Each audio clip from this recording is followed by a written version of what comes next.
Okay, it is currently, what time is it? It is 9:12. I'm trying not to film too late, so I'm gonna just go ahead and get this started. All right, you guys, cue the intro.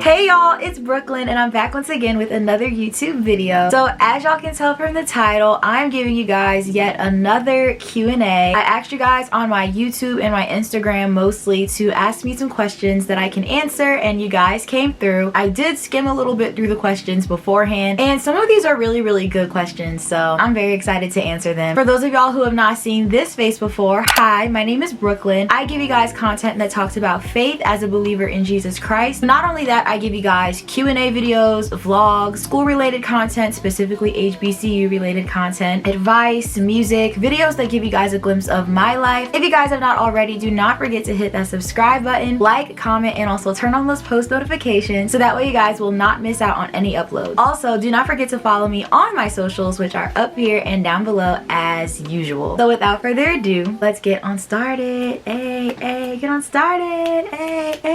Okay, so the first question is, what is your favorite restaurant or fast food place? I'll give one fast food restaurant and then one sit-in restaurant, basically. My favorite fast food restaurant is probably, I'm gonna just say McDonald's, because it's the basic one that everybody goes to and everybody likes. I mean, some people don't like McDonald's, but I personally love McDonald's. You might get tired of it eating it too much, but then when you take a break and then go back to it, it hits so much differently. It honestly hits way different. My favorite restaurant, as in sit-in restaurant, one of them is definitely Milk and Honey. It is a black owned restaurant. Their chicken and waffles are probably my favorite, and their lemon pepper wings is so good, y'all. It is so good. And their waffles, instead of using syrup, they use like a caramel syrup, and it's so good. How did you discover that you loved singing? Honestly, I feel like my love for singing increased more when I got closer to Christ, just because I feel like that's when he really began to show me my gifts and my talents. And I honestly feel as though it really was around the age of 14. That's when I rededicated my life to Christ, and so I honestly believe it was around that time. And honestly, I feel like I've always loved to sing, but I hadn't tapped into that boldness just yet and that fearlessness. And you know, there are times where I still get nervous and I still, you know, get anxious, but I feel like more and more I'm growing into a stronger singer, a stronger believer. So yes, I feel like that's when I really discovered my passion for singing. Who would you say is your role model? I would say I definitely have a few friends who are role models for me who are older than me. I definitely have big brother and big sister figures that I look up to in the faith and also in ministry as well. And I feel like that is so needed, because by the time y'all watch this video, I will be 20 years old. I know a lot of people who are in their mid-20s, even late 20s, who have been in ministry, who helped me grow and to help me thrive and to give me advice. I feel like that is so essential to your growth in your spiritual life and even in your gifts and walking in the calling that God has for you. One of them right off the bat is probably my big sis, Zamir. She's probably watching this video, but she's one of many of my role models. She has a heart for God, she has a heart for ministry, but not only that, she is just super down to earth. She is so sweet. She's literally one of the sweetest people you could ever meet. She has definitely given me big sister advice. So Zamir, if you're watching this, I love you so much. Do you have any advice for up and coming singers? I would say the biggest piece of advice I can give is do not lose your authenticity. People discovering other artists and people discovering new voices, of course people are going to compare and they're going to say, oh, you sound like this singer or you sound like that singer. And while that isn't always bad, I feel like that can also leave room for us to feel like we have to change our sound or alter the sound that we have to appease to the crowd, when in reality I feel like your voice is a God-given gift, and so we need that variety and that authenticity in, you know, music and in ministry, in the industry, whatever, right? Don't lose lose yourself trying to please other people and trying to sound like the next artist. I have to remind myself that I'm me. I am Brooklyn Nicole. Like, Brooklyn is the only person I can be. Bring what you have to the table. How to get better at sight reading. This is funny. I would say definitely doing a lot of sight reading exercises. My high school choir teacher, Miss Mitchell, if you're watching this, I love you. She definitely had us do them a lot, and honestly, sight reading can be a pain in the butt. However, it can definitely help you get better at it the more you do it.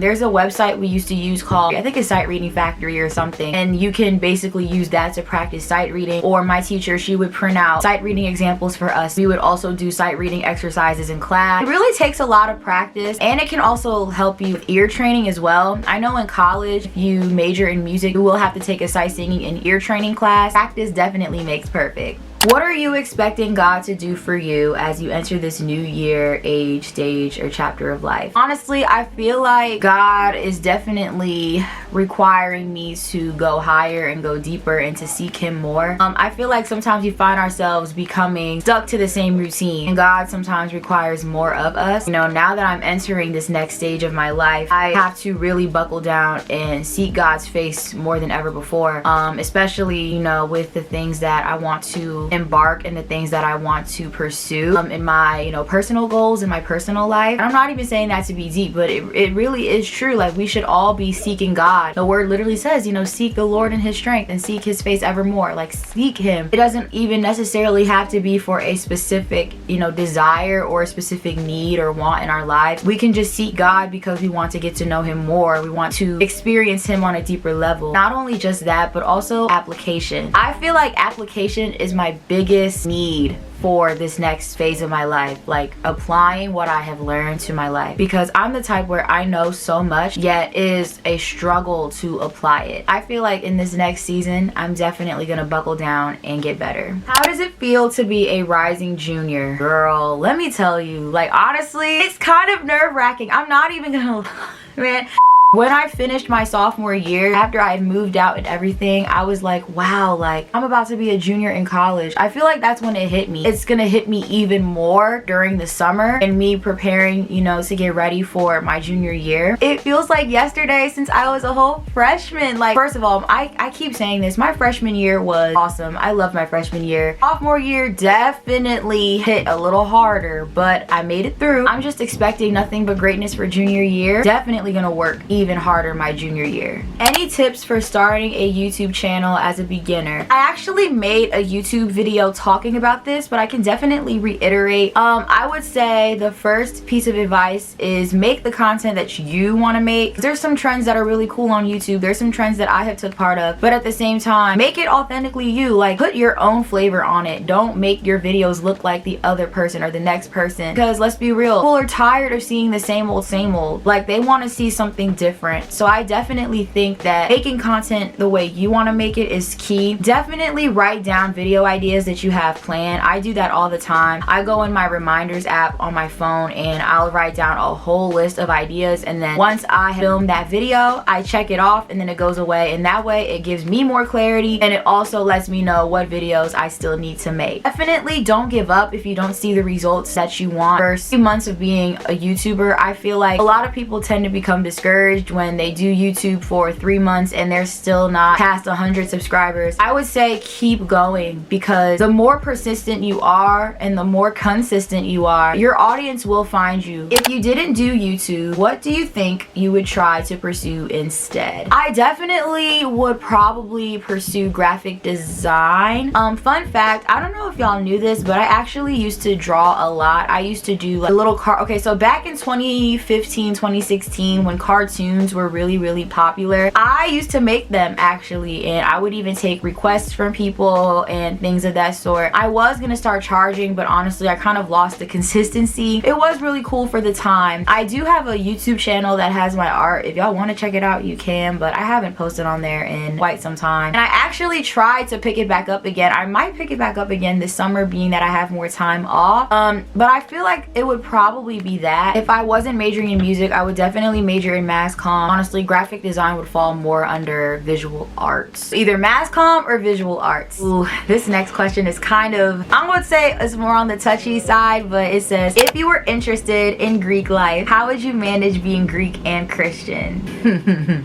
First of all, I'm gonna just keep it a buck. That's what we do on this channel. I'm gonna keep it real. And before I give my answer, I just want to say that I am speaking specifically for me. I am not speaking for anybody else who is a Christian and is a part of the D9 Greek organizations. I do not have time for it today. I'm not trying to have nobody come for my neck, okay? Since freshman year, I have been debating on pledging a sorority, and I have been back and forth with it, honestly. I knew what org I wanted to be a part of, have watched videos. I started doing my research, and I've had many conversations with people who were in Greek life, who were believers, and I've also had conversations with people who weren't in Greek life, who A, advised for me not to do it, or B, people who have denounced from their fraternity or sorority. I'm pretty sure a lot of y'all have seen a lot of videos of people expressing why they decided to denounce their fraternity or sorority. And again, I'm only speaking for myself because I know, again, you have people who are Christian and who are part of these orgs.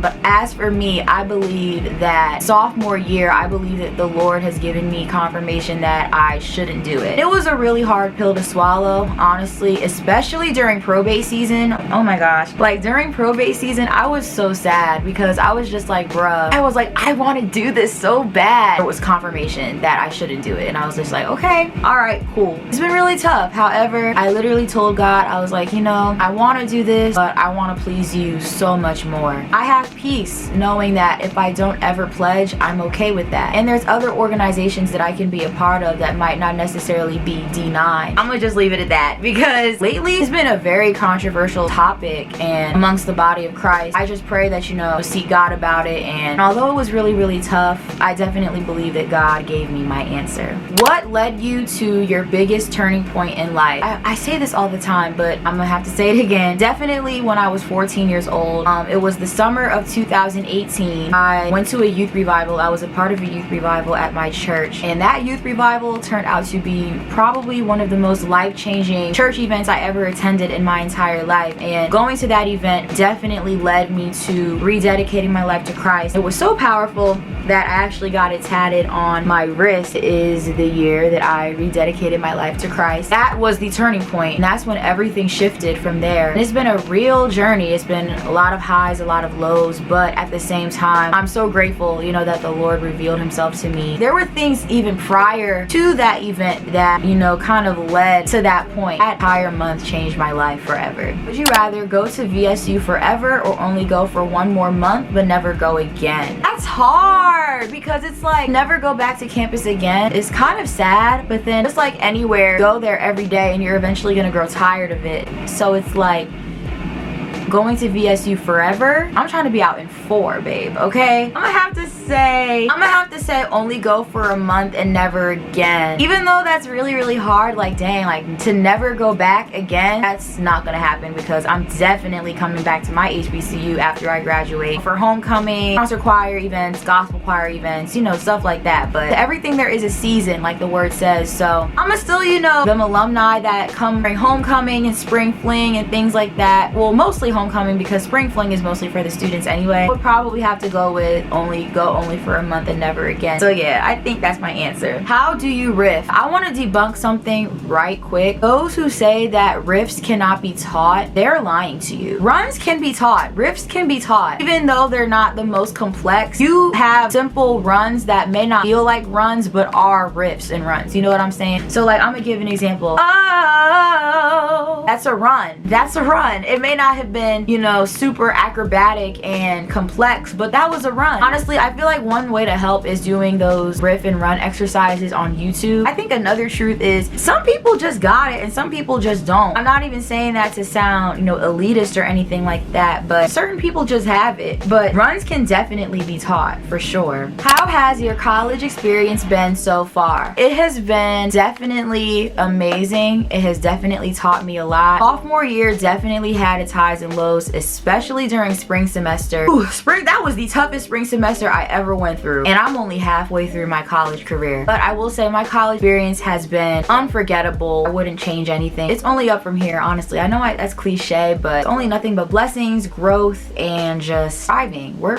coming out in 4 and we're being successful in Jesus' name. How long have you been singing? I have been singing around the age of 2 years old, but I didn't start taking it super seriously until I would say about 14 years old. And I feel like since then, been up ever since. How do you stay God-fearing in a non-God-fearing environment? For example, college. This is a really good question. Remembering your purpose and remembering why God places you in certain areas. You hear people say this all the time: we are in the world but not of the world. This doesn't mean you have to stay confined in one space and you have to always seclude yourself, because how else are we supposed to win souls? You know what I'm saying? However, it's important that we are not changing who we are in Christ to fit the mold of what the world wants from us, if that makes sense. So just because you might be in an area where people, you know, may be doing things that you may not do, that doesn't mean you have to sin alongside with them. Keep it kosher and be down to earth, but also you can stand your ground and saying, nah, I'm not gonna do that because I don't really think it's cool, and you know that it's not pleasing to God. And I think another thing that you have to also understand is there's gonna be some people who just simply don't understand, and it's really challenging and it's really hard when you don't have people understand, because one of our biggest pet peeves is being misunderstood. I hate being misunderstood. It's hard. They may not understand, but God definitely understands. He applauds us when we choose the right thing over the wrong thing. Guarding your heart, guarding your spirit, and being mindful of the company you keep, the conversations you have, the things that you allow in your space, that helps as well. So I hope that you guys enjoyed this video. Like I said, do not forget to hit the subscribe button. I am giving you guys more content soon, so please stay tuned. I'm officially done with my sophomore year of college, so that means content should be rolling up very, very soon.